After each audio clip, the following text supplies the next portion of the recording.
You being a man from an African family, what would your family say about you bringing like an American woman? My daughter's mom is American. Most African parents, if we're being honest, they would actually prefer you bring home a white person. It's messed up because like we talk about Uncle Tom's and racism and what it did to African Americans, but colonialism did a number on Africans. So a lot of Africans, they default to thinking white people are Superior. So it's more. it goes from white people to Asians, Hispanic, and then black. America's number one export is entertainment. A lot of Africans know our culture as far as our food and our clothes and things like that, but we don't necessarily know the context. So we don't consider y'all's context. So we don't think about Jim Crow, or we don't think about, post-traumatic slavery. We don't think about that stuff.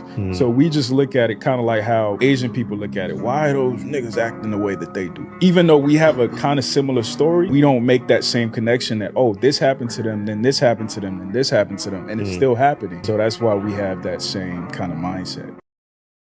Really know if this is my last time, but what I know is I'm feeling just fine. My life is like a red carpet, and I'm feeling like the richest millionaire. This is my local mayor, and I'm the biggest star around here. What's happening, fam? L.A.R movement still moving, right? Subscribe or die trying. You see the thumbnail, more importantly, you see the clip. Shout out to the Daily Wrap Up crew. I always want to say that shares is, but I'm not 100% sure right now. But this is what happens in dating white supremacy. So I'm gonna go a few different directions. One, when it comes to Black Americans, when we as Black men get that stereotype of we dating white women, it for some odd reason it doesn't dawn on people that like what actually percentage of these people are Black American that you're talking about. I'm not saying Black men don't date white women. I'm not saying it, but what I'm saying is, I'm gonna assume that it's a higher percentage of Caribbeans and brothers from the UK and brothers from Africa doing that one. Because when you say all these athletes, they're with white women. When you look at the cats who are not necessarily or not Black Americans, but they Black, you see that a whole lot more.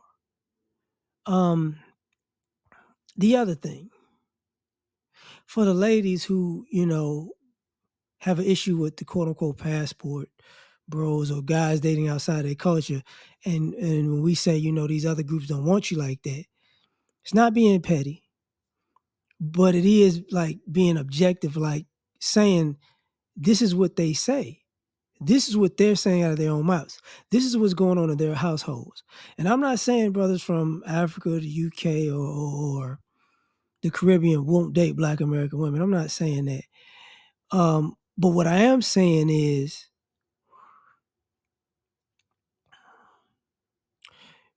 it might be tough. They might make it tough on you because they're going to make it hell to accept you, and you might have to deal with some stuff because of that. Another point that I just wanted to touch on with this kind of stuff is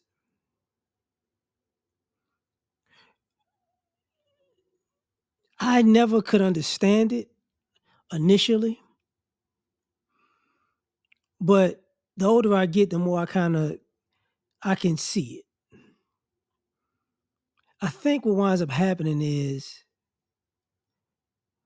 other Black people who are not Black American, and even people who are just non-Black or who are not white, they have this affinity for white people, and it takes them a while to realize that these people don't like you. This assumption that, oh, it's the Black people, them Black Americans, them niggas, them Akatas, whatever all you groups want to call us, the Mayate, all y'all want to call us shit. And then it's like, and then you get your moment. But a lot of y'all play this one-off game like, oh, that's just that. Oh, that's just that. Oh, that's just that. Oh, that's just that. And y'all can go decades getting disrespected and fuck off. Y'all can live y'all whole life and people, because I've seen it where black people could tell a non-black person like, yo, the reason why you're where you're at or you're not getting where you want to be is a racial thing. It's an ethnic thing. It's a culture thing. They don't want a person like you in that position. Oh no. Like when Asians talk about the bamboo ceiling, which is their version of the glass ceiling, which means I'm only gonna go so high, and then these white people gonna say no. Like Hispanics and Arabs and have the issue with that. I wouldn't say like people like Samoans don't have an issue with that, because I think Samoans understand it well enough in America because of their experiences in Utah. Like, oh, because there ain't really no black people in Utah. It's Polynesians in Utah, and they get the nigger treatment, from my understanding. So they get it. But when it comes to this dating thing, I've seen it, and I've seen people talk about it that I know who you don't even have to be black, right? Who are non-black and who are not white. I've seen where they have the same, get a white person, even over their own group, right? You can have that conversations with, Asians and Hispanics, get a white person. And the white person could really be a loser, but they're white.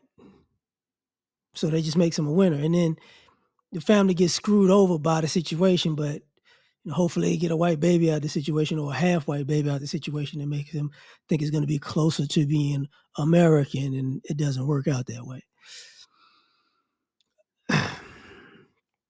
The other thing, people purposely don't want to bring history into these things. They learned enough history to know what's going on. Like if you're African, and you know about apartheid, you know about colonialism, you know that they ain't fucking with y'all over there, but they'll fuck up your shit. And then they come here and go, I don't know. That's dumb. If you're in the Caribbean, you know that Britain is don't fuck with you and gonna fuck you over. But then you get to America, I don't know. I don't know. Same thing if you're Asian, Chinese, Japanese, or whatever. If you're Middle Eastern, you're Arab, you're Muslim, whatever. White people in your country fucking you up, but then you get here and you go, oh, what's wrong with you people? And it's like, oh my, what, same thing with Hispanics. I don't know what's wrong with y'all. Well, take your ass to Spain and see how they treat you. Nah, I'm not finna do that. It's like, oh, okay, interesting. So but you play stupid. Now, this gets into the way of, quote unquote Pan-Africanism and let's work together. And it's like, I don't know about that. Because, and I've seen this with my own two eyes, how you can be an African dating another African. And if y'all not in the same tribe, the family go, get rid of that mother. Just not in America. You get what I'm saying? So let's just say not Nigerian, right? If you're Igbo and your let's just say you're a man and you're Igbo and your woman's Yoruba, or or Hausa, and I've seen the family go, what is she? No, you can't fuck with her like that. You can fuck her, but you can't fuck with her like that. So, but then all of a sudden, you got somebody white? Yeah. It's like, okay, interesting. So, for the ladies, this is a problem. For the men, this is a problem. And at the same time, it's not necessarily an issue, but I can say this. What winds up happening that bothers us as black people is when you have your moment of clarity or revelation that, oh, the black people wasn't hating, they was warning us. Just like, because all these other groups have criminality and bad people and this, that, and the third, but they are known for doing underhanded shit, but when they do it, it's like, oh, to us, it looks like non-black Americans criminality is just normal. It's normalized. whether it's Caribbean, African, Asian, Hispanic, Arab, white, of course, in America. It's just normal. Like, yeah, you should know we're going to do some criminal shit and we can get away with it too. If it wasn't for those damn kids, like it's that. So when they're on the other side of it, then it's, oh, you American niggas, y'all terrible. And it's like, what the fuck are you talking about? I got this shit from you. Oh, but I'm more organized and I have diplomatic immunity and I have racism on my side. It's like, oh, shut the fuck up. And then, once they get treated a certain way, then, like I said, we get tired of those conversations. Brother, if you falling on your luck, down on your luck, brother, if you got screwed over, brother, it's like, man, get the fuck on. And the ladies even our ladies in our group, they learn that late because they think, it's okay, I can move in this circle or that circle and it'll be cool. And it's like, no, they don't fuck with you like that. And then they try to come back, oh, brother. Like, we've seen it. But I'm going to leave it at that. Tell me what you think. Like, share, subscribe, or die trying. Catch y'all on the next one. Peace. All I ask is when you lay your head on that pillow at night, know I gave you everything I had.